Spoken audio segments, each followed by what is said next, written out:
Hi, my name is Amber Ray. I kind of wanted to do like these mini episodes, but not horror story episodes, not music, not anything like that. I just want to bullshit about my life, about the things that I go through. See, I'm a chronic illness and chronic pain warrior, and we call ourselves warriors because warriors fight and they're strong and they keep going. And so I have definitely earned the title warrior. I got sick in 2012 with an unknown illness. It was crazy because I went to bed that night, and when I woke up the next day, I felt like I had the flu symptoms, achy, really bad headache, vision was kind of fucked up, just really weird sensations throughout my body, zaps, muscle twitches, spasms, things like that. And I sat like that for 4 years. Almost 4 years before I got the diagnosis of Lyme disease in 2016. January of 2016, I was diagnosed with Lyme disease. I went to the doctor, infectious disease doctor. They put a PICC line in my arm and started me on, I don't remember what the medication was called, but it was an IV medication that I had to get through my PICC line for 30 days, something like that. It did help a little bit towards the end. I started to feel a little bit better. I was very symptomatic. Once they pulled the PICC line, within a week after that, I was right back to square one. I didn't know what happened. I don't know. Still to this day, I don't know why the fuck it worked like that, but that's how it worked. So I fought with the Lyme disease for a long time. I finally found a doctor in Minnesota. I went to him. He was doing this weird stuff where he was trying to zap my immune system to work. I wasn't really believing any of that kind of bullshit, you know. So I looked for a Lyme literate medical doctor, an LLMD. Now that's what you actually need to find if you do have Lyme disease. They know what's up, they know how to treat you, they know how to heal you. It does take a long time, but they can get you there. A regular medical doctor will not have that knowledge. So I just want to put that out there because medical doctors, they have a little bit of knowledge on everything, but they don't know much about Lyme disease. I'm from North Dakota, and most of the doctors here don't know squat about Lyme disease. I actually had to educate some of them about it, you know. And I think it's crazy because a lot of the times they say things like, well, you can't have Lyme disease, we don't have this specific tick here. Well, I hate to inform you of this, but we have all kinds of ticks here, including Lone Star ticks that come from Texas. And we also have mosquitoes and certain kinds of spiders, which all three and then some can spread the bacteria that causes Lyme disease. So, and there's other co-infections and pathogens, whatever, that can be spread through the bites of ticks and spiders and mosquitoes. It's not just one specific tick, it's any tick. So that's where I had to let people know, you know, actual what's up. Like, I think people need to be more educated on it. Anyways, the point I was going with the Lyme disease is it almost killed me. Multiple times. And I say that with a heavy heart because every time I even talk about the Lyme disease, I go right back to that desperate and that despair and that loneliness and all of those things that I was feeling. I was trapped, I was hopeless, I was dying.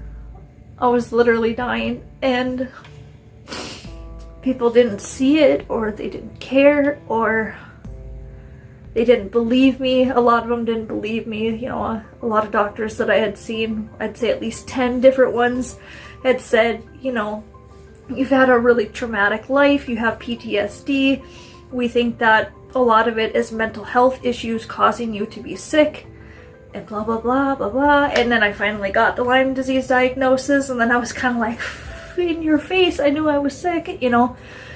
I was sad that I got the diagnosis in the first place, but I knew. It's my body. I knew something was off. I knew something wasn't right, that I had something that was not easily diagnosable. If that's even a word, it's probably not a word. I knew that, and I kept telling the doctors that, and it took me quite a while. It took me to grow some balls when I was in the doctor's office to tell them, hey, listen to me. I either have MS, or I have lupus, or I have Lyme disease, because those 3 diseases are very common symptoms and stuff like that, and I'm a walking textbook case of any of the 3 of them. So test me for these, please, because one of them is going to turn up positive. Well, they kept testing.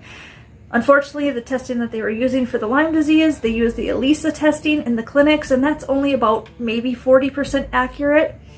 The Western blot testing is the testing you should use, and even that's only 70 to 80% accurate. Obviously, it's better than the 40, but Western blot is the one that should be used on a normal basis. Standard test should just be the Western blot from IGeneX or wherever.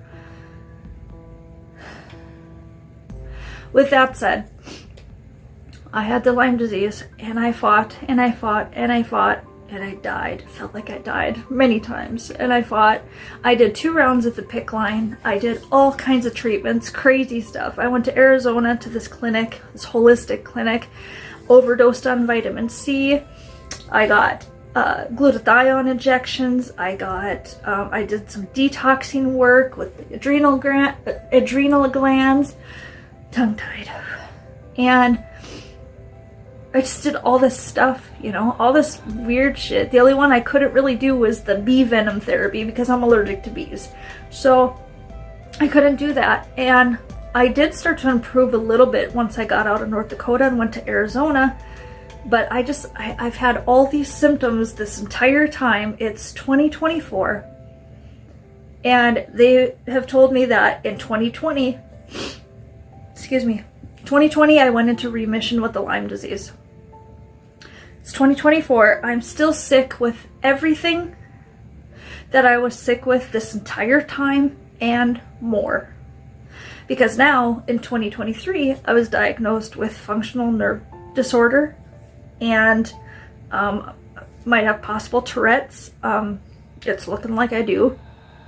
I have adult ARFID, which is an eating disorder. Obviously, I eat. I'm not skinny by any means. It's avoidant restrictive food intake disorder. That's what ARFID stands for. My OCD, my fear have overcome me, and certain foods that I've been eating my entire life, I have ruled them out. I will not eat them anymore, because if they caused even one tiny little side effect, or one of my symptoms that I already have every day become exacerbated because I ate that food, in my mind it's because I ate that food, I no longer eat that food. So I'm down to just a real small amount of things on my palate. It's pretty boring. And unfortunately, the things that I do have on my palate are not that healthy for me. So I am gaining weight, tons of weight. I'm kind of malnourished. I'm just falling apart. I think the saddest thing for me about being chronically ill and disabled is the toll that it's played, not on me, my kids, and I now have grandkids too. I'm a nana, so, which is, you know, being a mom and a nana are my favorite titles. I'm a lot of things, but those are my favorite titles in the whole world. The toll that it's played on my kids and what they've had to go through, and what they've had to go through and miss out on, it kills me. And it's created this, like, an overwhelming amount of guilt that I have to live with every single day, even though this wasn't my fault. I didn't plan to catch Lyme disease and breast implant illness and migraine phenomena and FND and all these other neurological conditions and mental health issues. I didn't plan for this in my life. So, and I definitely didn't plan for it to be in my kids' life. I did not want anything like this for them. That's been the hardest part of it all for me, is to accept that this is the way it is and I can't go back, and I have to try to figure out a way to rid myself of the guilt of being a sick parent, because it's not my fault.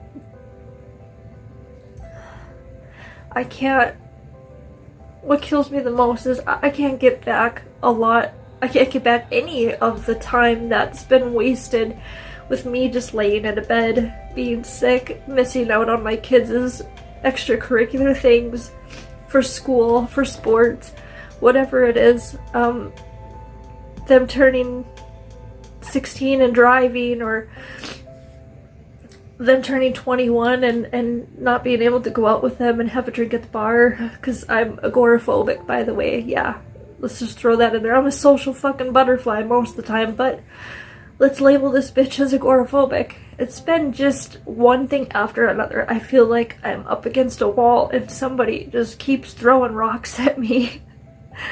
It's just so stupid. No matter how hard I work on things. I did EMDR to try and heal some of my PTSD and all those triggering flashbacks that I get. And it really did help me. It actually helped mostly with my seizures. I was having psychogenic seizures, which are trauma-based seizures. They happen basically when your mind, your soul, your body, everything just needs a reset, because we're not going down that rabbit hole. So boom, you're gonna have a little timeout now. And that's kind of what a psychogenic seizure is. It's a reset. So EMDR definitely helped quite a bit with those, which, great. Any improvement to me, even if it's just a little bit, is still improvement, and that's what I'm fighting for. It's really hard being chronically ill and disabled, and I'm not just saying that because it sucks to be sick or it sucks to be stuck in bed. It's so much more than that. It's like when somebody you knew so well and loved and were just so used to, they were your best friend, they were your everything, you know everything about them. It's like when they die and you mourn them and you can't get over their death. You're constantly mourning them. That's what it's like for me. I'm mourning my old self, my healthy self, when I had a healthy body, a healthy mind. It's really hard to accept that this is my life, and to accept that it may be my life forever.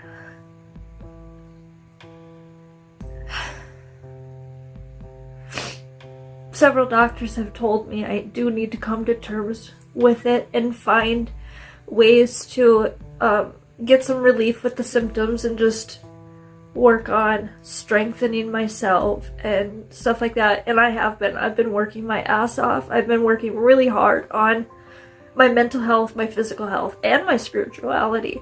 I'm a very spiritual person, and I honestly believe that my kids and my grandkids are the only reason why I am still here. Really. But it is. Being chronically ill, it's just grieving and pain. Physical, mental, every kind of pain you could possibly think of. It's lonely. It's so lonely. I often think, like, and this is gonna sound crazy, but I'm 41 years old, and I think to myself, I would really like to date somebody or be serious with somebody, but I'm a mess, and I don't want to even push this on anybody. I don't feel worthy. I feel like I'm a burden, and I wouldn't want anybody to have to deal with that. So I just sort of stay stuck in the situation that I'm in and just keep wishing for a miracle that one day I'm gonna wake up healthy, just as fast as I woke up sick. I keep wishing for that, and that's probably crazy to wish for that because I'm setting the bar too high. I don't know. It's not gonna happen like that. I need to come to terms with that too.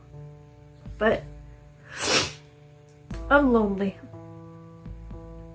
I have been lonely for a really, really long time. And unfortunately, I think a lot of it comes from just the fact that I'm broken. I'm a mess. My mind is a mess. I've put in a lot of work and I'm much better than I was, but there's so much more to do. Alright, I think we're gonna stop here. I'm gonna do several episodes of this, but this is being a chronically ill, chronically in pain warrior. This is what this is all about, and I know a lot of people can relate. So thanks for listening, and I will put out another episode probably tomorrow. Thanks. Love you guys. Bye.